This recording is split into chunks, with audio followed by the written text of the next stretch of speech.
Hello everyone, welcome to the first podcast on the Footy A to Z channel. As this is our first kind of personal appearance on the channel, we thought it'd just be good to say a quick few things about ourselves. So my name's Zach. We have had a lot of people asking us what team we support. We're not going to reveal that just yet, although we may very soon.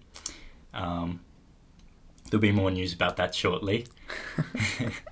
And I'll just pass it over to the other member of our team. I'm Andreas. I think we can say Zach and I are brothers. I think that's okay to tell people. Yeah. There are these. So we are both brothers. We run Footy A to Z together. Yeah, we've had lots of people begging us to tell them which football team we support. Our plan at the moment is to reveal that if and when we ever get to 1,000 subscribers. So if you haven't subscribed to the channel yet, and that's the question that you're dying to know the answer to, please do. But we have decided we'll reveal that we do live in Melbourne. So that kind of narrows down your field to about half the league. And if you're already subscribed and you desperately want to know, then find some friends, tell them about the channel, and you'll get your answer shortly. I hear it's a good way to actually make new friends in your uni classes as well. You just sit down next to a random person and be like, hey, are you subscribed to this YouTube channel? And then you just become best friends for life from there. Have you heard of Footy A to Z? Anyways, the point of this podcast is to kind of elaborate on our recent video, what makes a successful season for your team in 2020. If you haven't seen that video yet, we highly recommend you clicking this button. Yeah, we'll make the little thing pop up. Yeah, so this video is kind of going to form the framework. That video is going to form the framework for this video. We had a lot of fun making it and kind of discussing what we thought would make a successful season. Yeah. So we just thought that we'd put some of those discussions up in case you thought that 20-30 seconds wasn't quite enough for your team. Yeah, basically we just want to kind of go a little bit more in depth into what we put as the success criteria for each team in that video, how we came up with that. And also maybe talk a bit about if we think teams will be successful in achieving the benchmarks that we've laid down for them there as well. Yes. All right. So, do you want to should we just jump right in? Yeah. We're not going in alphabetical order. No, we had a big discussion about what we wanted to do. We felt it was a bit unfair to the Bulldogs and the Eagles and whatnot that they always went last. So, we've randomised the list of teams. And we're going to start with the West Coast Eagles. Okay. So basically, we said that for West Coast to have a successful season, then they needed to at least make a preliminary final. West Coast heavily tipped to make the grand final. Yep. Did you want to maybe talk about why we thought that they only needed to make the prelim? I mean, a large thing that we looked at through this video was teams just simply needing to better their result than last year. So that was definitely part of it for us. The Eagles obviously getting knocked out in the semis by Geelong last year. So a prelim going one step further means that they have improved on the year before. Obviously, Tim Kelly arriving over there means that their list is significantly stronger than it was last year. But sometimes it can still take a season or two for new players to fit in, to really gel. And I think the other thing that we talked about, which is the evenness of the contest this season as well. I think timeline kind of came into it, and it does a lot in our other predictions, if you will, as well, is that the Eagles' kind of top-line talent, bar maybe Shannon Hearn and Josh Kennedy, have a lot of time in front of them. They're really just coming into their peak. So while they've recruited Tim Kelly to grab another premiership ASAP. I don't think, it's the end of the world for them if they don't win this year. I think they're just as likely to replicate whatever effort they might this year in the next 2 or 3 years as well. Yeah, guys like Gaff and Kelly and Shuey. Elliot Yeo, even Jack Darling. Like these guys, they still have at least another 2 or 3 years worth of good footy in them, I think. So it's not be all and end all this year for West Coast. And if they can just continue to improve, and continue to play good footy, then even if they were, say, to get to the prelim and lose to someone like a Richmond or a Collingwood, I don't think they could be too down on themselves for what they achieved this season. There's no kind of doubt whatsoever. Adam Simpson's got time. He's got time to figure out what the best formula for this team is going to be and how Tim Kelly's going to fit into that side. Yeah. It'll be interesting to see, how smooth his transition is. Whether he Tim Jellies. Sorry. I don't even know how to recover. Yeah. Anyways, I think we've just about covered kind of our justification for West Coast there. Yeah, so how do you think their season will go? I guess is the next question from there. Look, it's tough because I think grand final contention this year is going to be more fierce than it has kind of the previous 2 or 3. Mm-hmm. I think previous 2 or 3 years we've had, I don't know, maybe like 3 or 4 teams that you'd say, I can see them playing in the grand final. But I think you can expand that by another 1 or 2 teams this year. Yeah, I think going into the finals last year, there was probably maybe 5 or 6 teams that you wouldn't have been surprised if they were going to make the grand final. You'd go the top 4 and then even include GWS, who finished outside the top 4, to come into that as well. I do think they will at least make a prelim. Yeah. And I think they will make a grand final as well. They play well at the MCG if they have to play any of their finals there. The way ladder positions work out. And if they do, then I wouldn't be surprised if they win it at all. But, if they can get that home qualifying final as well, if they can finish in the top 2, which I think they're definitely capable of, given the talent that they have on their list. Then and the fact these guys, with the exception of Kelly, they have been playing together for a very long time now. It's quite a settled team. Yeah. So. Yeah, I think top 2 positions will be huge for them. If they can get one of them, then I'd say that they're well and truly on their way to the grand final. Yeah. But I think, I think we can both say we'll both be pretty surprised if the Eagles don't make a prelim this year. Yeah. All right, next is the fun one. Next is Carlton. Yeah. We do have another video planned on Carlton coming out very soon as well, actually. So we'll shamelessly plug ourselves multiple times, I think, throughout the course of this podcast. It's a bit of an interesting one. I was sitting next to a friend today. He kind of saw me working on it a little bit, and he read the title. And was just like, nah, I don't think I don't agree. But so subscribe if you want to see that video. If you're intrigued, then subscribe and turn on notifications, so when it does come out, you will be able to go, oh, that's what they were talking about. So Carlton, what was our success criteria for the Blues this year, to go back to that? 9 wins in 2019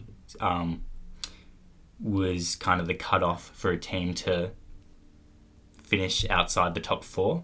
And if Carlton could climb out of the top 4... The bottom 4. Oh, yes, the bottom 4, sorry. Yeah, so 9 wins last year is St Kilda sitting at 14th. Yep. So that kind of gets Carlton away from that cluster at the bottom of the ladder. Yeah, absolutely. And if you look at, just to compare them to, we'll get to St Kilda later, but the position that they're in this year from 14th the year before, if Carlton could be in a similar position at the end of the year, then I think that would put them in a good stead for the next couple of years after that. Yeah, by which you mean, just in a position where they can launch into the finals. Yeah, and 9 wins to get them to 14th, to have them well and truly kind of under a stable regime with Teague. Yeah.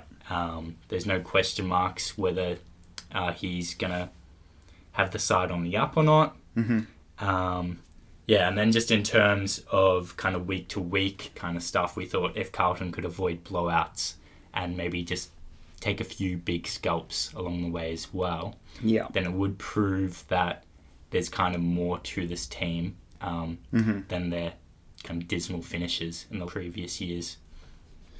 Yeah. And start to turn some of those close ones as well. I think it was 4 games they lost by under 10 points or something like that last year. Yeah. So if they can even turn a few of those around and win those, then that'll see them push from, what was it, the 7 games they won last year up to around 9 or 10 this year. Yeah. And I think, a lot of Blues fans are very optimistic, but even if Carlton don't make finals this year, I don't think it's the end of the world for them. Yeah, and as fun as it is to be kind of optimistic and predict and say, the sky's limit for Carlton this year, anything could happen if they get on a good roll. Mm-hmm. For a team that has been a pretty consistent bottom four finisher, you do have to be a little bit more pragmatic, I think, about what you define as a success. Yeah. So I just think, breaking out of the bottom 4 just sets them up quite well. Yeah. Can you see them making the finals? Do you think they are... If we're saying success is 9 wins, do you think they can overachieve and sneak into the 8? I think it's all in their start. If they're 0-3 even, I can't see them coming back from that. Yeah. I think they need to get ahead of the pack. Yeah. I think there's going to be quite a competitive pack this year. We saw it last year. I think we'll see it more so again. And if they can get an early jump, then they can kind of allow a bit more for the lapses that they're going to have as a young side. Yeah. They will lose games that they shouldn't. I think they got to just come out of the gates. Out of the gates, yeah. And I think, as a team coming in under a new coach as well, it can always take time for the system to settle down a little bit. So you'd naturally expect their second half of the season to maybe be stronger than the first half of the season anyways. So if they can maybe pinch a few more wins in the first half of the season, and then still finish strong, they've got to at least be in touch at halfway. Then they're probably in with a shot to make the finals for sure. But you never know. Teague finished very well. Yeah, he won more games than he lost, I think. It was they went. So if they start that way, or it was very close either way. After Teague took over, I think it was like 5 from 10 or 5 or 6 from 10 or 6 from 11, something like that. After Teague came in. Absolutely. We're supposed to be the ones to know what we're talking about. Yeah, I think that just about knocks Carlton off. Yeah. I'd be very surprised if they do finish in the bottom 4 again. I'm going to say that much. Finals maybe just missing out, but I will be surprised if they're down the bottom again. Yeah, just a lot of the bottom 4, I think in general, they're just making pretty solid cases to push up. Yeah. Maybe not the Gold Coast, but... All right, who's next on our random list? We have the Sydney Swans, which are, talking about teams maybe pushing more towards the bottom end, definitely in that conversation as well, I think. For the first time in a long time. Yeah. They didn't really recruit a lot. They were almost lost Tom Papley. I think he proved his quality in the All-Stars match, that he's up there with the best. Definitely surprised myself with... I knew he was a good player, but he definitely performed a lot higher than I would have thought he would in that game. I guess he's very much that kind of player that if you just slot him in to, a team with a talented great delivery, team, then if he just does what he does best, plays his role, then he kicks 5 goals. So just gets himself in the right spot at the right time. Tom Papley, however, is not the name that a lot of people are kind of hailing Sydney's season on. That is, in fact, Buddy Franklin. Yeah. And whether or not he'll actually get on the park at all or not. Yeah, so a lot of people have kind of been hanging Sydney's success on Buddy's fitness, which in general I think is kind of a worrying place for your team to be in, just for one player. Yeah, if so much of your team's success rests on the shoulders of one player being fit, I don't think your list is in a very healthy spot. That being said, I think Sydney are a lot more than Buddy. For sure. Players like Heaney, Lloyd, Hewitt is up and coming. And they have a lot of young players that are kind of in that in-between development phase. And because of that, we thought that a successful season for Sydney would be to break even with last year. So last year they won 8 games. Yeah. Which would kind of signal that they're not on the slide.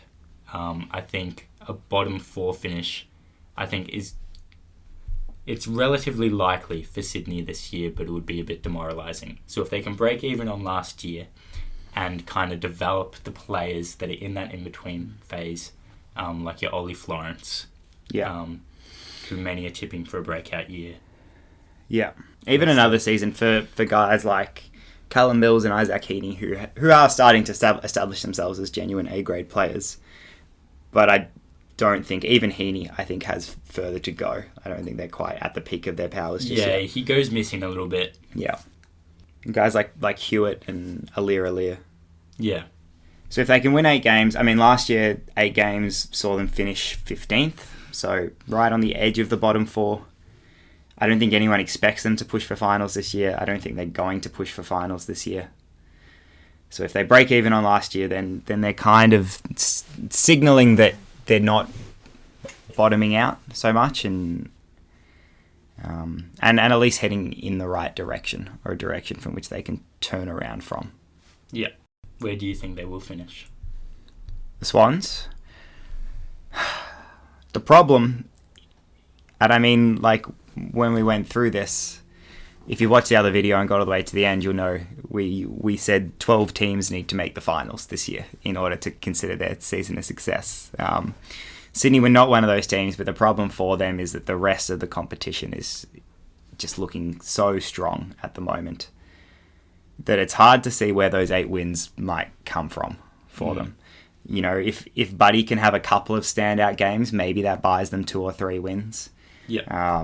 Maybe they smash the Gold Coast and someone like Adelaide at home. That maybe buys them a couple more wins. But yeah, I wouldn't be surprised if they maybe only got to 5 or 6 and found themselves more in sort of the 17 to 16 range. Yeah. As much as I do like some of their players, I think Ollie Florent looks like he's going to be a fantastic player. And you have also played with Ollie Florent. I have also seen Ollie Florent up close and personal on the field a few times. More than once, yeah. At footy level. Yeah, at both club and school level. So I definitely think he's going to continue to develop. And Heaney. And I think John Longmire is a fantastic coach as well. So maybe give him 1 year, 2 years maybe down the bottom, and then I think we'll see Sydney back in the top 8 very, very soon. Yeah, that's an interesting one about John Longmire, because I'd be interested to see what he can do with a team that, you know, what the Sydney players that we've been talking about that will develop into 8 graders. I'd be interesting to see what he could do with a team when they reach their potential. Yeah. Okay. Cool. Sorry, Swans fans. Port Adelaide. It's a fun one. Yeah. Finals or bust. That's the public line from Port Adelaide, I think, that we've been hearing for the last few months. Yeah. Finals or bust for Ken Hinkley, who's been given many lifelines at Port Adelaide. And they've also got this whole 150-year thing hanging over them at the moment as well. Yeah. Which, I mean, if I was a player at Port Adelaide, I don't think I would appreciate what a big deal the club's been making about it. But, you know, at the same time, you also understand why your club's got to do that. Mm. And they're a club that is rich in history. And 150-year anniversaries don't come around all that often. No. Some would say once every 150 years. Yeah. So you do have to make the most of it from a marketing and a you know, fan engagement point of view. I just wouldn't appreciate the extra burden as a player. That being said, some players might thrive under it and feel some additional motivation from that anyways. So we've agreed to an extent with the public line, finals or bust. But we also think they need to go a step further and actually win one of these finals as well. Yeah. Yeah, the kind of line I think that we used in the video was we wanted the fans to have something to cheer about. Yeah. And if they can, you know, cheer about a finals win, regardless of what happens after that, you know, like they could ride the momentum of the 150th year anniversary, like North Melbourne a couple of years ago just kept sneaking into prelims. Yeah. If that happens, football can be a very romantic game at times. Yeah, and that first finals win could definitely snowball and lead to something. Yeah. That being said, I probably wouldn't put them in my top 8 predictions. Yeah. Yeah, I just think there's teams that finished outside the 8 last year that I would put above them for sure to break into the 8. And then I think I can't see any of the teams that finished in the 8 finishing below Port Adelaide. Yeah. Yeah. Except maybe Essendon, depending on what kind of form they hit. I think Essendon, could definitely slide either way this season. I definitely agree with the second of your points more than the first. I wouldn't be surprised if Port sneak into the 8, maybe 7th or 8th spot, but then I can't really see them impacting the final series at all. Yeah. So, if they do sneak into 8th spot, I think whoever finishes 5th this year is still going to be a damn good team. Very similar to what we saw last year. Essendon snuck into 8th spot and then got belted by West Coast. And I think a similar fate might await Port Adelaide this year. It'll be very interesting to see what happens at the Power if that is what eventuates. If they sneak into the finals and get bundled out in the first week, if that's enough to buy Ken Hinkley another season in charge. It'll be a very interesting storyline to watch. Yeah. Small apology as well. A lot of planes fly over our house. Can you hear it through the... I can hear it through the headphones at the moment. So there's just not much we can do about that. Cool. So after Port on our list, we have North Melbourne, who finally look like they might be getting some stuff together. Yeah. The good old Reece Shaw effect. Yeah. After years of chasing big names and missing out on the Dustin Martins of the world, I think they've... The Josh Kellys. Yeah, Josh Kelly is the other name. Jordan De Goey, I think, was another one that was rumoured. Linked to North Melbourne. Every man and his dog has been linked to the Kangaroos over the course of the last few years. And that dog's best friend. Yeah. I wouldn't call it a Moneyball approach, but it's almost finding players to fill the role. Yeah, Jasper Pittard, Jared Pollock, Aaron Hall. Yeah. Are players who you wouldn't consider to be the top tier of the competition, but you lump them all in together and they start to play well, and then all of a sudden you've got a very solid team. Sean Higgins has become an incredible player. Absolutely. Ben Cunnington is also one of the most underrated players in the AFL, I think, as well. And yeah, I'm a big Ben Cunnington fan. Yeah. And I know a lot of North Melbourne supporters who are very vocal about how underrated he is as well. So there's nothing you love more as a supporter than telling supporters of other teams who the most underrated players on your team are. I was almost about to say one on our team. And then I was like, can't do that. Anyways.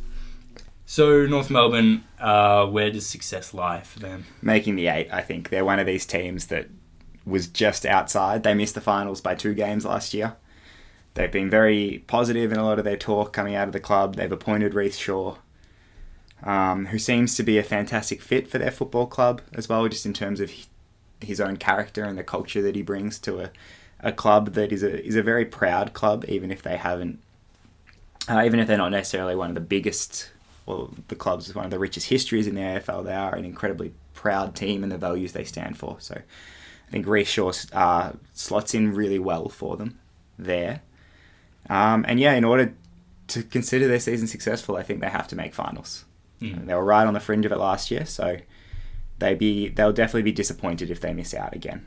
And I think if North Melbourne can quickly find what their best 22 is going to be for 2020, then I think that'll put them in good stead, because they've had so many, kind of fringe, youngish players, and then a lot of recruits. There's kind of been a lot of movement in and out of the side. Yeah.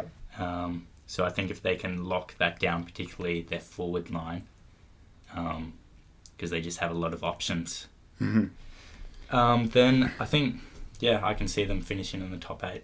Yeah. Definitely think they can finish in the top 8. Whether they will or not is another question entirely. I mean, I put them in the same boat as Port Adelaide. Like, I think if they're going to make it, they're just going to sneak in. But I don't think that's a bad result for them, though. I think going from, 12th to 7th or 8th would be a positive turnaround, even if they do get bundled out in the first week of the finals. Yeah, I think it's hard to be disappointed in making the 8, no matter the circumstances, when you didn't the year before. Yeah. Unless you're Port Adelaide. With that being said... one last question before we move on from North Melbourne. Yes. Can Ben Brown win the Coleman? I don't know. Is Richmond or GWS or... I don't know who else is up there. Who else has a player up there? Sydney, West Coast, maybe, or Kennedy, West Coast. Kennedy or Darling. Or either of them versus Gold Coast in the last 2 rounds of the year. Because that seems to be what it takes. The formula to win. I would love to see him win a Coleman. I would. I think he deserves one. Yeah. I think he's good for the game, Ben Brown. I think he just brings... Very good for the game. He brings interest and excitement, and he's something different. Yeah. With his run up and his hair and his whole demeanour. And every North Melbourne fan who talks about Ben Cunnington being underrated is an even bigger fan of BB50. North Melbourne fans in the comments, would you be disappointed with your season if the Kangas missed the finals but Ben Brown won the Coleman? Let us know. Okay, next, I reckon. Next? All right, Keep this going. Essendon are next. Once again, if you missed the start, which I don't know how you've managed to do that, but we're doing this in random order. Justice for the Bulldogs. Yeah. By the way, they're second most. I don't actually know where they are. Anyways, Essendon almost lost Joe Danaher. Yeah, big off-season story. They successfully derailed both Sydney's trade period and their own trade period with everything that went on with Joe Danaher. And Carlton's trade period. Just with one word, which was no. Yeah. I think they're entirely justified. Unfortunately for Joe Danaher, it doesn't look like he's going to play early on. Yeah, which is unfortunate because I think Essendon needs Joe Danaher. And I think Joe would have really liked to have been able to get out there and put all that distraction behind him. Yeah, just kick some goals. Yeah, and just play footy. It is a sad story, I think. Anyways, success for the Bombers. We've mentioned them already. They finished 8th last year and proceeded to get dealt with fairly easily by West Coast in an elimination final. So success for us is for them to make the finals again. Yeah, and a lot of that, just if 8th is good enough again, if they can repeat their effort, and a lot of that kind of was based off their contingency plan as well. Their succession plan. Succession plan. Yeah. Contingency. But the contingency plan is if everything goes to shit, then bring James Hird back. I hope not. So the idea was that if they could repeat their efforts and create a stable platform for Ben Rudden to come in on and improve from 8th, then I think that's a really exciting spot for a new coach to be on. Taking charge of a team that was in the finals the year before, and then has a clear direction that they're moving in. I think Essendon, although like I said before, I could see maybe Port Adelaide jumping above them. I can see Essendon being quite a good team as well. I personally think they're quite exciting to watch when they're at their best. I think Connor McKenna and Adam Sard are by far the most exciting halfback combination. When they're both up and running and bursting through the middle of the ground, both of them are incredible to watch. Yeah, I think there's a lot of potential for Essendon. I saw an article the other day about the influence that Rudden and Blake Caracella has just come across from Richmond having. Both of them were at Richmond. Yeah. Is Damien Hardwick going to be the next Alistair Clarkson? Maybe. It's like a family tree. Yeah, it's a chain of effect. Everything links back to Clarko eventually. Yeah. So that if Sard and McKenna were kind of in a Richmondy fast style of play, then I just think that would be exciting to watch. Yeah. Anyways, we've rattled on enough about Essendon, I think, particularly me, for the last 30 seconds. No, that's what we're here to do. I mean, the reason we wanted to do this is because we didn't get to rattle on enough in our video, so by all means, rattle away. I think the Bombers are a real question mark team for me this year. I can see them both sliding down and also consolidating, but I don't really see them pushing up towards the top 4. If they can get on a really good run, then maybe 5th or 6th is not out of the question. But I think that's their limit this year. And I put them in good stead to win maybe a 6th versus 7th if that's the stage that they get to. But as we were saying, 5th will be a hard team to beat. Yeah. All right. Next is Brisbane. Yeah. Who I think were, if not the best team to watch last year, one of the best teams to watch in the competition. Well, they had some pretty exciting games. Yeah. And they just, I love the way they attacked the game, and they were the highest scoring team of the year last year. Although Champion Data, I think, rated their forward line somewhere in the middle in those ridiculous rankings that they put out a while ago. Success. So our success for Brisbane was an interesting one. Yeah, so we kind of thought that because Brisbane made such a significant jump up the ladder, it wouldn't be the end of the world if they didn't finish top 4 again. Yeah. We think a top 6 spot, booking them a home final at their Gabba, which you might say, yeah, but they went out in straight sets too, playing 2 games at the Gabba. That would put them in a good stead for a first finals win. And we thought that because of that, a finals win, regardless of where they finished, would be more important than a top 4 finish. Yeah. If they can just get that first win under their belt, monkey off the back. Yeah. If they're going to go out, say they're going to go out in the second week of the finals again, it'd be better for them to finish, say, 5th or 6th, win a final, and then go out, than it would be to go out in straight sets again. Yeah, go out swinging. And just so that young list can have the experience of winning a final, and that builds belief. I don't think Brisbane are going to win the flag this year, but I can definitely see them winning maybe 1 or 2 over the course of the next 5 years. So I think this year's a crucial consolidation year for them. For sure. A very young side. And the comparison we talked about, I think, when we were first discussing this was Richmond of a few years ago, where they had a real succession of finals losses. They just couldn't win. They just, could not win a final. And I think if you're maybe Richmond's a bad example because then they'd somehow managed to miraculously get it together after that. But I think if you're a Brisbane supporter right now, you don't want to fall into that trap. Yeah. Where you're just making the finals but losing them. And not just rub that question mark out as quick as you can. Yeah. Get your first finals win on the board and then continue to develop into what we hope will be an amazing team over the course of the next decade or so. We're not Brisbane supporters, we just really like them.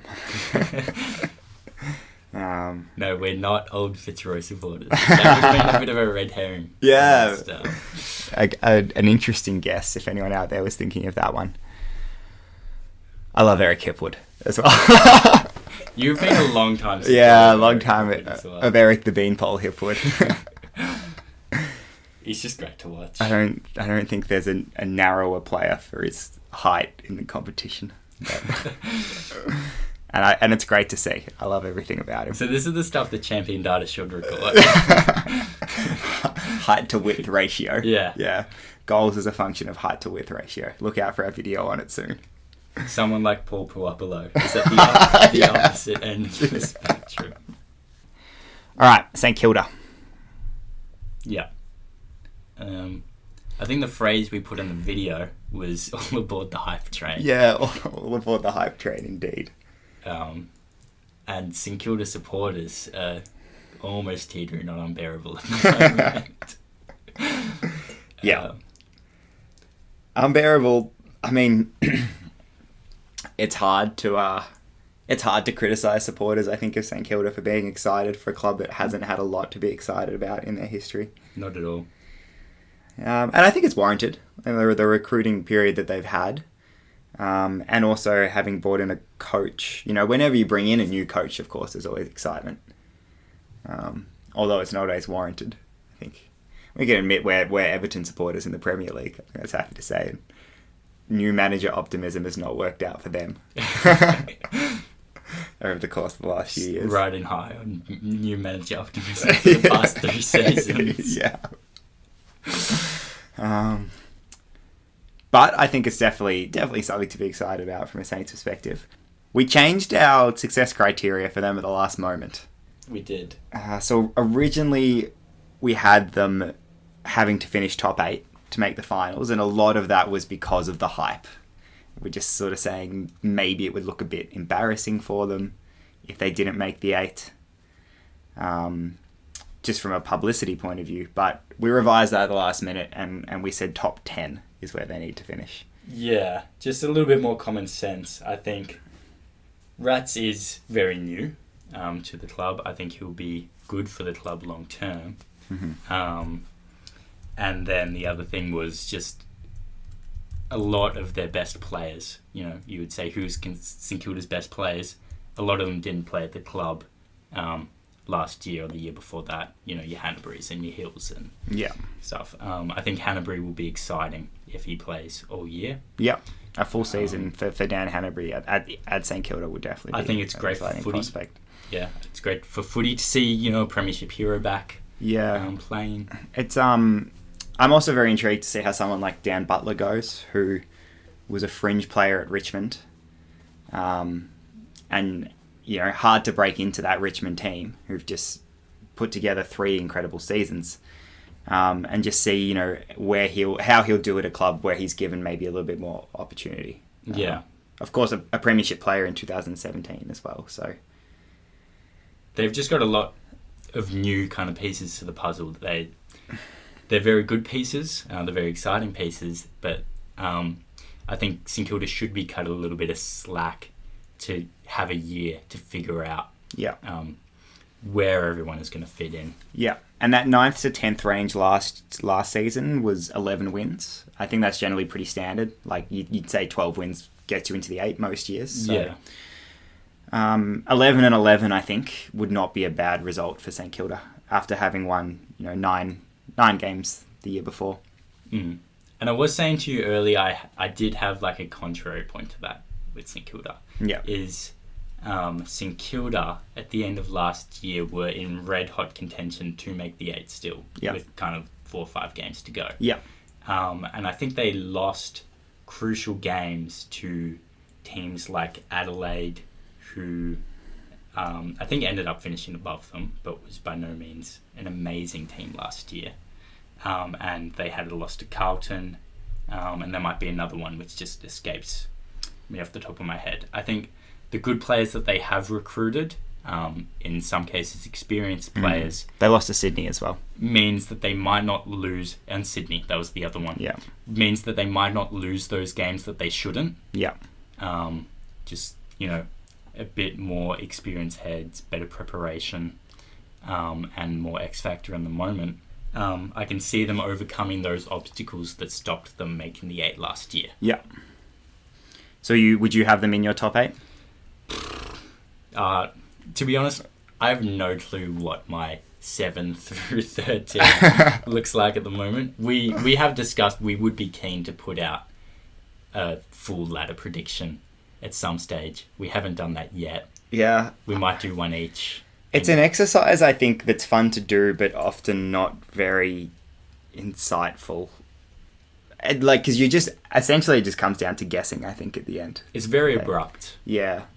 I mean, we talked about, for a while, grouping teams into, 3 categories, where it's we'll definitely play finals, might play finals, won't play finals. Yeah. And then within those categories, I think you're more or less just kind of guessing as to what order teams go into. So I don't know. I look at media outlets and commentators putting out their ladders for the year, and I don't really see them as a great indicator of what's going to happen. No, I don't think I pay a whole lot of attention either. But it's still fun to do. Especially not in that mid-range. Yeah. It's interesting to see what teams might be at the top and bottom, but... Yeah.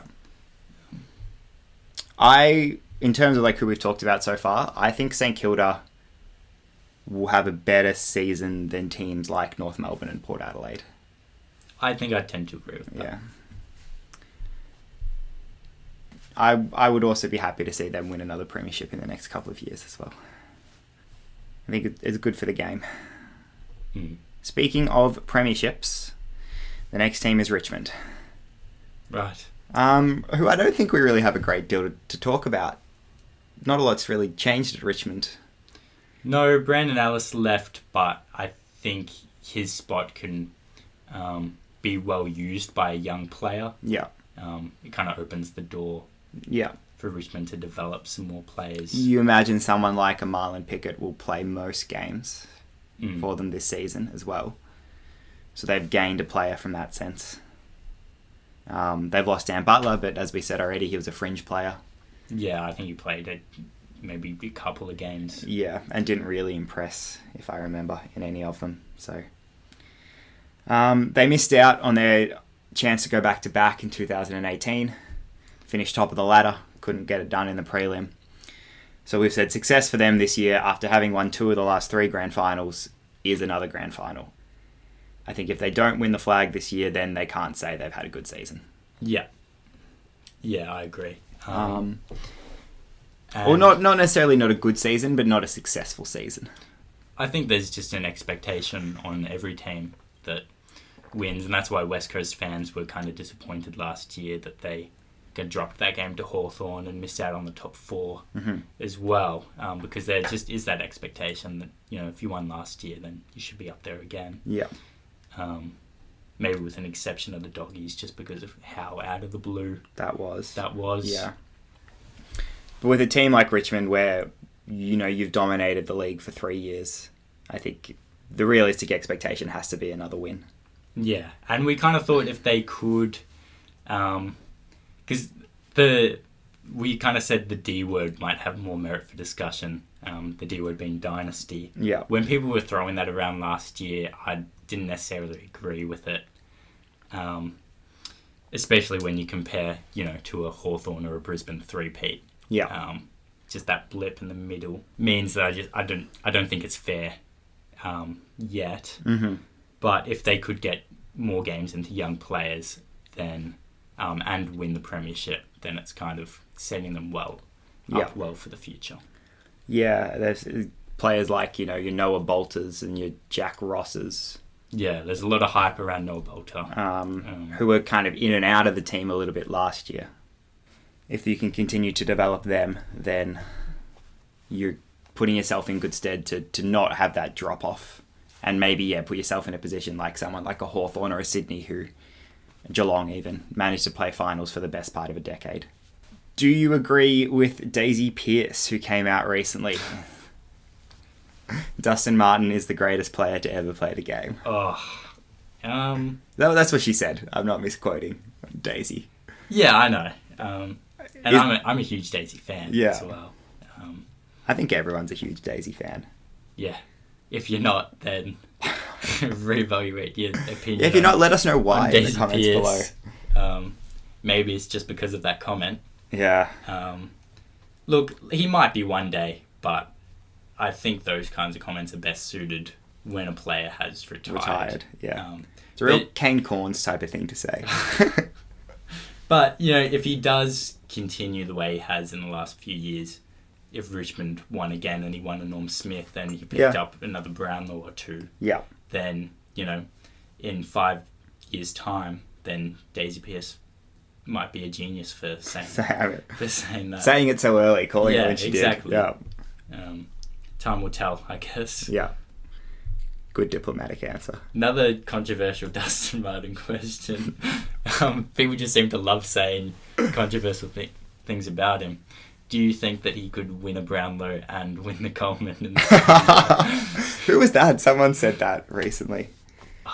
It was some... Was it someone on Fox Footy? It was some pundit. Was it Dwayne Russell? It sounds like something Matthew Lloyd would say. But I don't know. Doesn't matter. And my internet's currently running very slowly. I don't know. Did he ever pick up his car? I think he did.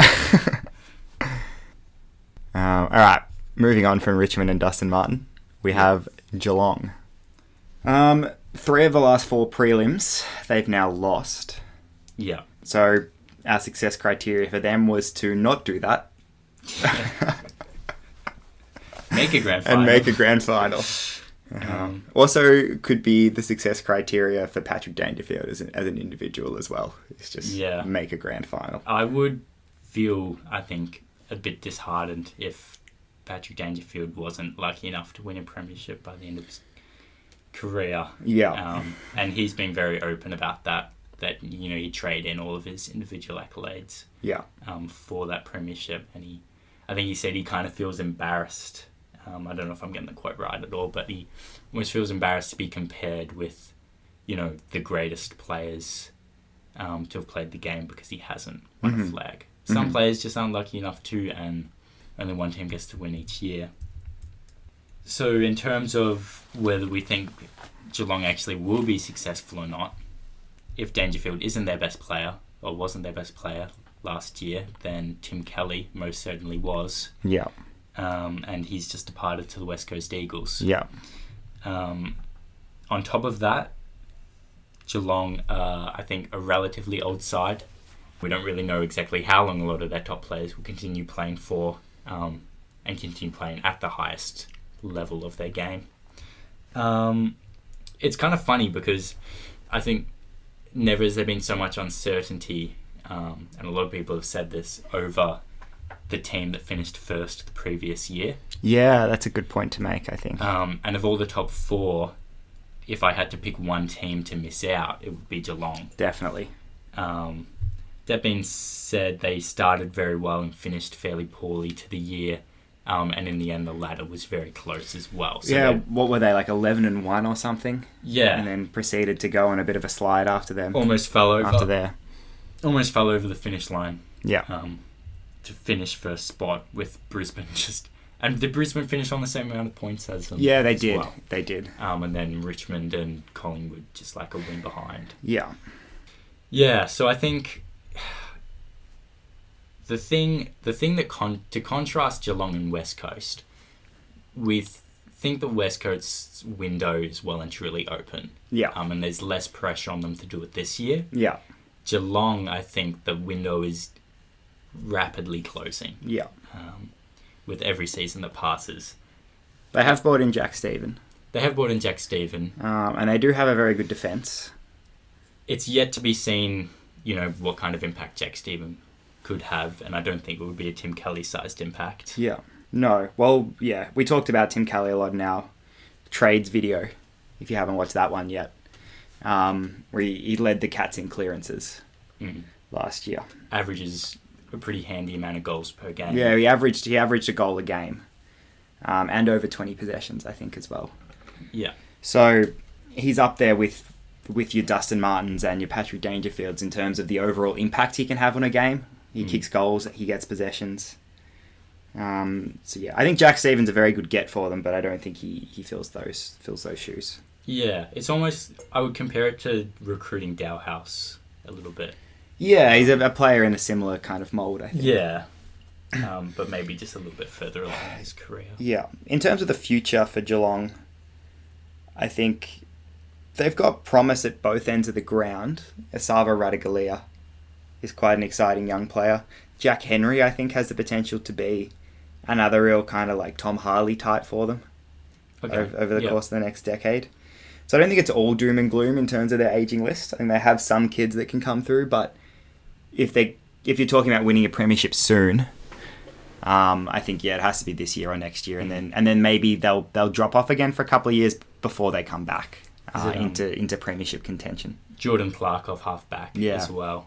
Very exciting player.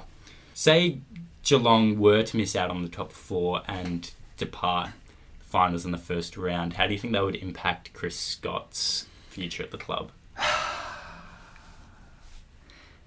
Chris Scott, I think, the way, like, his general demeanour makes it very hard to ever think that his job is under pressure. He doesn't really respond to criticism all that well. So it's just like, he's never a coach that I think of as having his job under threat. That being said, I think if Geelong if Geelong miss the finals this year, I think there's going to be serious question marks asked about Chris Scott. C for Cats. C for Cats, yeah. Is our C for Cats. Asked about Chris Scott. If they lose in the first week of the finals, I think you can make an argument to say that he should be given more time with his playing list. Almost similar to Justin Longmire. Yeah, exactly. Was, gifted a premiership at the start of his coaching career, taking over a team that was ready-made.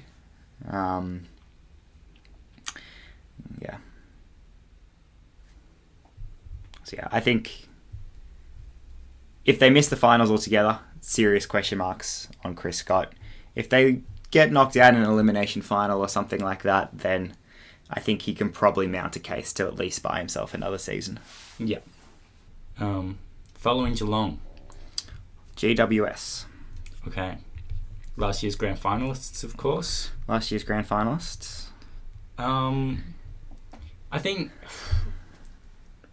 when we were writing this, I think GWS might have been one of the first teams. We wrote it a couple of days before some of the others. We kind of said they were almost not getting as much credit as they deserved to make the grand final again.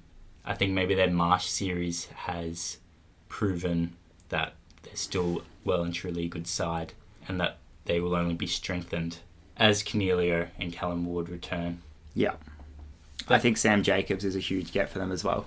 Yeah, I think we saw in the grand final, I think Shane Mumford was one of their biggest liabilities later in the season. I think that was the biggest hole in their team last year, was the ruck position. Although Richmond did show us that you don't really need a ruckman to win a grand final. When your second ruck's Sean Grigg. Yeah. Ludicrous. Yeah, I think that needs to be a video. Just a video on Sean Grigg in the ruck at some point. But I think Sam Jacobs really helps GWS. I think he goes a long way towards fixing some of the holes they had last year. I think their midfield is incredible. Cornelio, Ward, Callie, Whitfield, even Toby Green if he plays more time in the midfield. And even guys like Hopper and coming through. Yeah, I think Toby Green is almost a little bit like Dustin Martin, in where it's like, if you can leave him forward, then do. Yeah. Like 5 goals in the... Is it the March series? Is that what it's called? Yeah, it's the March series. It's the same as the cricket, I think, now. Yeah, that's right. I think that's why it confuses me. 5 goals in the March series, 4 goals in the All-Stars match. Yeah. So I think he brings the most amount of value as a forward to the Giants. Yeah. If their midfield is fit. Yeah. I agree with that. So, we've been rambling on. Success for the Giants was make the grand final again. Yeah. Just on the basis that anything else would kind of be a step backwards. Yeah. If they could go a step further and win the grand final, even better. It's kind of a bit of a harsh one, because I can imagine losing 2 grand finals back-to-back would be a bit heartbreaking. Yeah. Similar to Brisbane, though, I just think they're a very good team. It's very exciting, and their young players are probably a year or 2 ahead of where Brisbane's are. Yeah, almost somewhere between Brisbane and West Coast as well. Their success is the grand final. Yeah. But in terms of if we were going to do like a pass mark, I think a preliminary final would kind of keep fans content. Yeah, I mean, you come back to Chris Scott's comments at the end of last year in his press conference, where he talked about not enough credit. Or it was possibly even Damien Hardwick who said it, and Chris Scott agreed with it. One of them said it in their press conference, and that not enough credit is given in the industry for prelim final wins. Sorry, not for prelim final wins, but simply for making a prelim final. Yeah. And in terms of just how hard they are to win. Yeah, it's an interesting one, because like from a fan's point of view, people say, that's the prelim final is often, at least one of them will be a far better game than the grand final, generally speaking. Which we definitely saw last year. Both the prelims were better games than the grand final. Absolutely. The year before that, the grand final was amazing. The year before that, I think a prelim was probably better. Yeah. So it's kind of interesting that from a, success mark point of view, a preliminary final isn't given that much. So maybe I would be willing to change GWS's to a prelim, considering they have so much time, similar to West Coast. Yeah, it's another one where the window is well open. Yeah, well and truly. Yeah. I think in our Gold Coast GWS video as well, we made a point that players like Cornelio, Whitfield and Green had all just signed very long-term contract extensions as well. Yeah. Which just is, kind of hammers home. Yeah, Cornelio and Whitfield both 7 more years. Yeah, I think the last one now is Josh Kelly. Kind of just needs to re-sign again. Yeah. For the Giants, probably preferably longer than 1 or 2 years. Yeah. But just have to be seen what will happen there. Yeah. All right, Hawthorn. Yep. So, for Hawthorn, we had success was to make the top 8. It's always hard to write the Hawks off. I think just we've got this mental disposition where they were so successful for so long that in our heads we just associate them with a good team. That being said, they finished 9th last year. They were 1 game out of the 8, and they've only gotten better going into next season. And I think as long as Clarko is at the Hawks, that kind of sentiment will be well and truly alive. Yeah. Everyone knows what he's capable of. Yeah, Clarko was very candid, I think, in the off-season about the fact that if he feels like he can't offer Hawthorn anything more, then he'll step away from the role. And I think, definitely this season they're in finals contention once again, so I don't think this will be a nothing year by any means for the Hawks. That being said, if we do see them slide down, I wouldn't at all be surprised if Clarko called time on his career at Hawthorn and then proceeded to be snapped up by whichever team needed a coach. Yeah. Who would be next in line? Mm-hmm. Let's just say Gold Coast are going to pursue with Jew. Which team would be next? Which team would be in line? Because a lot of these teams have just got a new coaches. Yeah. Segueing here. I think, well, the obvious ones are if Port have a bad season. That's a good point, actually. Ken Hinkley. And even, we just talked about Geelong as well, if they have a bad season. Can you imagine that, Clarko? That's almost Malthouse. Clarko to Geelong, yeah. Hawks fans, I don't think would be very happy about not it. At all. Jeff Kennett would definitely especially not be the games about that he coached against Geelong. Yeah. Yeah. That would be interesting. I don't think that would ever happen. But I can see him doing a lot of good at Port Adelaide if the opportunity were to arise and he was interested. Anyways, back to Hawthorn's successful season. We've said that top 8 is a must. Yeah. With Tom Mitchell returning, I can well and truly see them achieving that. Yeah. We are both big Tom Mitchell fans. If you're not aware of how much we love Tom Mitchell, go watch our Tom Mitchell video. Yeah. That was one of the first videos I ever wanted to make for this channel. Yeah, that and the Gold Coast one. That and the Gold Coast one it off. Was a video about how good Tom Mitchell is. I think he's an easy target for the media to go after. I won't talk about him too much here. Go watch the video if you want to hear more of what I think about Tom Mitchell. But I think him coming back, he's definitely, if not their best player, one of their top 3 best players. Yeah. And then the man on the end of Tom Mitchell and, the general. The general, Jonathan Patton, has been recruited. A bit of a wild card. Very much. If they can keep him fit is kind of the first step. Yeah. Apparently he's in good nick. Yeah. So fingers crossed. Yeah. For him, I'd love to see him fit. He's a number 1 draft pick. Yeah. And he's had very limited footy. It'd just be interesting to see what he could achieve at his best. Yeah, for sure. And I think him on the end of some of Tom Mitchell's clearances is definitely a frightening prospect for opposition teams. Or even, Isaac Smith streaming through the middle looking for Patton at full forward. Yeah. You wouldn't want to be one out. I don't think it'd be easy to not spot at full forward one out. Jonathan Patton, have you seen the size of him? Yeah. He's massive. He did play some very imposing football when he was able to get on the park for GWS. Yeah. Unfortunately, it just wasn't enough. The glimpses are impressive. And similar to Tom Scully, I guess, who they just got as well, where it was another player who had been hit by injury. Yeah, and like Tom Scully, they said might never run again, and he played almost every game for Hawthorn last year. So they do have a track record for getting Players on the park. Yeah. Walpole will only get better this season, I think, as well. He was their best and fairest winner. Yep.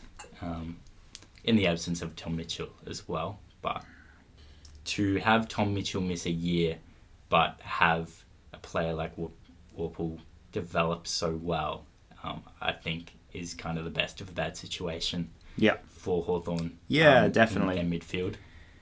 Walpole. So now you have Mitchell slotting into a midfield that includes Walpole and O'Meara. Yeah. And Tom Scully. Henderson. Liam Shields. It's a pretty good lineup. So success is top 8, but I think Clarko being Clarko will want a top 6 spot, either the second chance or the home final. Yeah. I don't think they would make top 4, but I can see them grabbing 6th, I think. Yeah, I definitely agree with that. I don't think they're going to be in the 4, but I would probably have them as one of the most likely teams to slide into the 8, having missed out last year. But we'll see. I think all these teams in this mid-range, it could definitely go either way. Hawthorn, though, I'd say possibly more likely than others to go forwards rather than backwards. Yeah. All right, next we have the Fremantle Dockers. Dockers. New coach, new Fremantle. Yeah. Fans might be hoping. Kick some goals. Yeah. They've been fairly low scoring. They tried to bring in Jesse Hogan to rectify that. That hasn't gone to plan. A lot of that was not Fremantle's fault, though. No, a lot of that is not Fremantle's fault. But they do also have Rory Lobb up there now as well.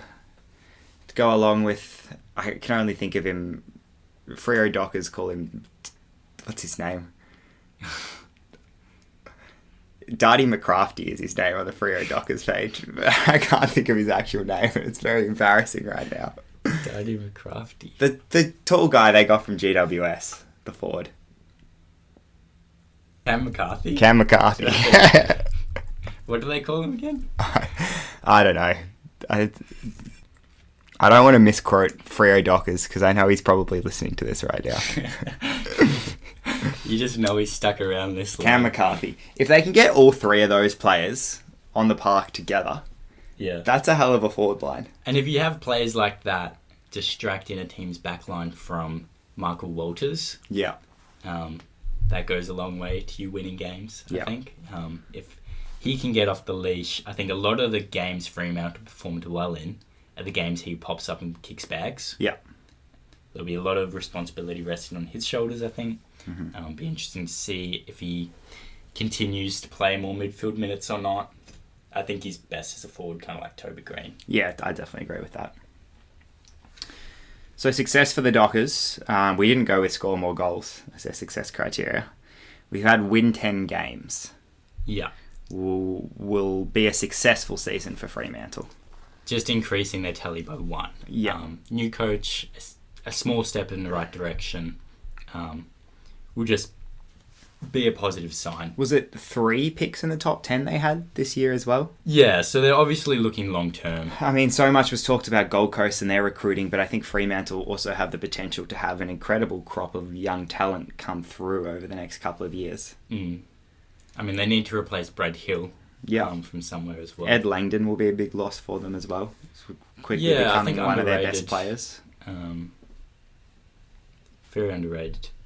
I thought played an important role for their team. Are finals out of the question for Freo this year, in your eyes? I think so. Unless players like Fife and Walters just chuck the rest of Fremantle on their back and somehow, beyond comprehension, storm into the top 8. They're just a year or 2 behind the teams that are competing now. Yeah. And in terms of long term, I don't think that's anything Fremantle need to be upset about. It's just where they sit at the moment. Yeah. But they seem set up to take steps in the right direction. So as long as they do that, then they'll have a successful year. They finished above St Kilda last year. Right. Which is an interesting thing to note. obviously haven't had the recruiting drive that St Kilda did. But yeah, I mean, I agree. I don't see them playing finals either. But I can definitely see them being in a position to play finals next year, if everything goes well for them this year. Yeah. Nice. And Nat Fyfe is an incredible player, who I do think deserves all the credit that he gets. Would not be surprised if he just won another Brownlow. Yeah. If he plays every game this year, it's hard not to see him winning the Brownlow.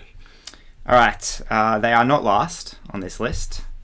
You'll be thankful to know, Bulldogs fans. The randomizer has not put you in 18th place, although we did randomise these twice because the first time we did it, the Bulldogs were last. And we thought we couldn't have that, so we did again. Western Bulldogs. Success for them, we have said, lies in a top 6 finish. Yeah. I think the main thing for that was just simply to improve on last year, where they finished 7th. And we're just blown off the park. Yeah. They were bullied by GWS. Yeah, well and truly. A very, very physical GWS side came out and really just had a go at them, which I think was almost a bit cathartic for the Giants in a way, after having lost that prelim to the Bulldogs back in 2016. Yeah, I think it definitely a little bit of revenge. For a team like GWS that has had such a brief history, I think, every big loss is kind of fresh in their mind. Yeah. Maybe from a fan's perspective. I don't know if the players read too much into it or not. But I like to see teams like GWS and, they, after losing the grand final to Richmond and a prelim a few years ago, it's kind of exciting to see where the newer clubs are going to develop their big rivalries. Yeah, that's a good point, actually. I think the Giants are definitely starting. It'd be interesting to see how the games with the Tigers go this year. Yeah. And I think you could say they are starting to get a bit of a rivalry with the Bulldogs. I would say, apart from Sydney, they're the two teams that kind of shown early signs. And the Sydney one, is kind of manufactured. It's always going to be there. It's just as a result of the crosstown rivalry. Anyways, back to the Doggies. Yeah. Top 6 gives them a home final. And it's a step back in the right direction. They're a team that a lot of people are very optimistic about. Yeah, a lot of people see them, rising even higher up the ladder. Mm-hmm. They're very young, and I don't know if they're quite top 4 material yet. Yeah. That being said, they're an extremely talented side. Yeah. Their best players are very good players. Jack McRae, Marcus Bontempelli. Yeah, Dunkley really bursting onto the scene last year as well. I think even someone like Lockie Hunter, who just goes about his business, doesn't necessarily get the praise because of players like Dunkley, McRae and Bontempelli. Yeah. Josh Bruce as well.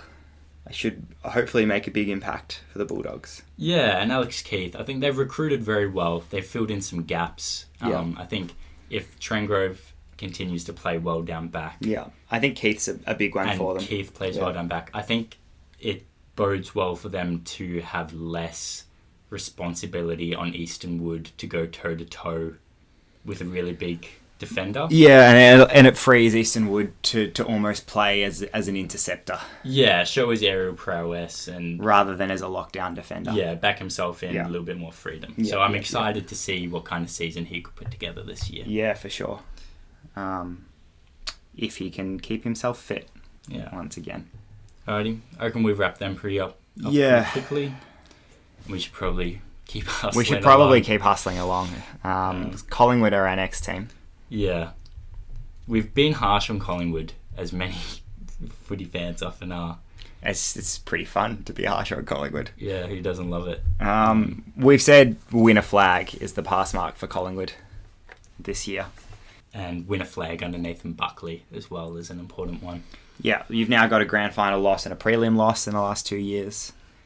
So at the very least, you'd want to go back to the grand final after having been there. But I think another grand final loss would just be so heartbreaking for that team that you need to win one. Yeah, I think someone like Bucks, he wears his heart on his sleeve. He doesn't necessarily hide his emotions too much.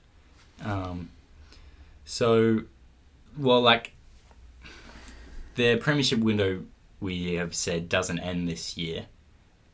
But I think it's a missed opportunity if they don't win the flag. Yep. They're one of 3 teams who we've said must make the grand final at least. Yep. I don't think it's beyond them at all to make the grand final or win the grand final. I don't think they ever really hit their best for a consistent amount of time last year. They were very up and down last year. And they still finished 4th. Yeah. If they can keep their team fit as well, is a huge sign. Yeah. Fingers crossed players like De Goey can have maximum game time. Yeah, and Trelaw as well. Who's just had another question mark over his hamstrings. Yeah, well, they were literally just saying on the news tonight that he might be right for round 1. Okay. And then if not, at least we'll return earlier in the season rather than later. Too easy. Yeah. Yep. So Trelaw, I think if he can get on the park and play some of his best football, I think that's when Collingwood look the best. Still Sidebottom as well has just been a real performer for them, and another player. He does get a lot of plaudits, but I would even put in an underrated category. Yeah. And when you're at watching a game live and Steel Sidebottom is playing, I think you really appreciate just how well he can maneuver through opposition midfields and how he seems to find himself so much time and space all the time. He's almost very similar to Pendlebury. Yeah, He's just never been quite in the spotlight. I think the Magpies are genuine contenders once again this year. So just to summarise, Collingwood's success lies in winning the flag. Yeah. All right, to go from one end to the other, we have Gold Coast. Who, we said the line, it's hard to put a concrete metric on Gold Coast season. Yeah, we thought that would be harsh. It's not necessarily the position they were in. It's almost more qualitative than quantitative. They won 3 games last year. I think, even if they go through the season and win no games, they'll still have positives to take away from it. So they could have positives. Yeah, the main thing that we settled on in terms of defining something about their season was simply to have less blowouts, to lose less games by big margins. So last year they lost 8 games by over 10 goals, which is a huge amount. And were just largely uncompetitive in a lot of games. They got blown off the park. If they can limit that to 1 or 2 games this year, then I think that'll be a good indicator of the fact that they've made strides and that they're in the right direction. You know, if they're in games and then they end up losing by 4 or 5 goals, that's a vastly different performance to if they're just not even in the contest and they lose by 100 points. Yeah, rather we want to game into kids. Kids who some of them have committed longer term now at the club. I know like Ben King in particular kind of had the biggest question marks over him, and he's recommitted for another few years. Yeah. So if Stuart Dew can develop a lot of these young players well and have arrived, with a pretty clear picture on what is best 22, or maybe not 22, because a developing side will always change a bit year to year as they try to find the right formula. Yeah. But he knows, what roughly 20 odd names he's going to put on the team sheet first. Yeah. Yeah, have an idea of which of these kids he thinks will form the core of his team. Yeah, for and the next apart few years. Outside of them, who's going to make up the numbers as well. Yeah. Brandon Ellis, I think, will be a good impact for them. We spoke about Caracella and Rutten coming to Essendon from Richmond earlier. I think Brandon Ellis can almost have a similar impact on the Gold Coast, where they do have a few ex-Richmond players up there already, I think in Anthony Miles. Yeah. But Brandon Ellis, I think, will be seen as more of a leadership type player at Gold Coast. Has he been put in their leadership group? I actually don't know. That's a very good question. I don't know if they've announced it or not. It's not super important. I was just curious. And Greenwood coming in from Adelaide, I think he's a good recruit. Mm-hmm. He will be good for Gold Coast, I'd say, as well. So you add those two to Lockie Weller, who went there recently as well. And these are players who we place emphasis on as well because they wanted to go to the Gold Coast. Yeah. Whereas someone like Anthony Miles is looking to continue his career. Yeah, pretty much taking what he could get. Yeah. Which is, definitely a good distinction to make, I think. Brandon Ellis walks into that club and immediately has the authority to start, suggesting changes and leading by example, which I think he will do. All right, as well. Who's up? The second last is Melbourne. Okay. A very confusing team to make any predictions about this year. Yes. They are by far the biggest wild card in the pack. Without a doubt. I think when you go from a prelim to the bottom of the ladder in the space of 2 seasons, they finished second last, third last? Yeah, second 17th. last, second, 17th. A nightmare of a season for them last year. I think it's really hard to read where they're at. Yeah. We mentioned Ed Langdon earlier. I think he definitely strengthens them. Yeah, Tomlinson is another one. Yeah. Who I think he's had a good pre-season. Yeah, another player who I think was on the fringes of a very good side. Yeah, kind of just got squeezed out. Yeah. Potentially salary cap issues. Yeah. The Giants just prioritised other players. And I think couldn't have quite an impact at Melbourne. Would definitely have a point to prove. Definitely. Down there as well. Definitely. So we've said success for the Demons lies in literally banishing the Demons of last year's season and returning to the finals. Yeah, just leave it in the rearview mirror. We said 11 wins should be the bare minimum, which means if they don't make finals, they will narrowly miss out. Yeah. I think that's pretty fair. And just with Max Gawn leading the way, it might just be almost a new look. Melbourne, they might just tinker with a few things. Yeah. And look, I would love to see them come back up the ladder. I think no matter what happens with Melbourne, it's going to be an entertaining storyline to follow. Yeah, we will definitely be watching it closely. And it's going to be interesting to see if they do start poorly, whether they can turn that around. Yeah, or whether the wheels just fall off once again. Yeah, absolutely. I think Max Gawn's leadership will be key to that. I think he is their most important player. He leads on by field. example, Yeah. lead from the front. So if he can continue to put together this incredible run of form that he has over the course of the last few years, and lead from the front and drag his teammates along with him, and then guys like Clayton Oliver and Angus Brayshaw have proven themselves to be quite solid players as well. So there's definitely a lot of positives at Melbourne. It really will just come down to whether they can recapture the magic of 2018 and actually put it all back together again. All right, that brings us to our last team, the Adelaide Crows. Of course, they lost that 2017 final and then proceeded to miss 2 finals series straight. Yeah. They've offloaded a lot of experienced players. Mm-hmm. Some probably potentially not by choice. Someone like Alex Keith. I'm sure they would have loved to keep around. Yeah, I think they're a little bit sad to see Alex Keith go. Possibly even Greenwood as well. Yeah, I think he's a prospect. Cam Ellis-Yeoman is another name that comes to mind. Went up to Brisbane. Whereas players like your Eddie Betts and your Josh Jenkins, I think they didn't really fight all that hard to keep. No. Almost the opposite. They kind of run their course. Yeah, almost push them out the door, so to speak. Jenkins especially. Yeah.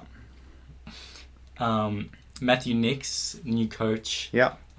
He's been adamant that Adelaide are not rebuilding. Yeah. We decided that success would be proving that. They don't need to make finals, but if they just prove that they're still moving in the right direction to get back to the top of the ladder, yeah, then that would be a good result for them. Yeah, so avoid the bottom 4 is what we've said. I think if you're in that bottom 4 chunk of the ladder, then you're definitely not moving.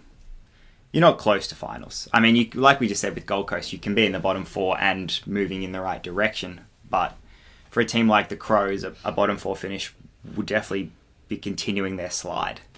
Yeah, and I think you made a good point to me the other day that you didn't agree that they were rebuilding because they haven't, gone out and stocked up on first round picks yet as well. Yeah, they've definitely haven't had a huge amount of. I think they had 1 pick in the first round, which is normal this year. Yeah, but for a team that's rebuilding, that's definitely where you want to focus a lot of your attention. So if we do see them bottom out this year, which to be honest, I won't be surprised if they do. I think looking at the strength of the AFL, Adelaide are one team that I think will go backwards. Mm. If they do bottom out completely this year and finish in that bottom four, it'd be very interesting to see what their approach to the off-season is. Yeah, I can definitely see someone like Brad Crouch, who is rumoured to depart.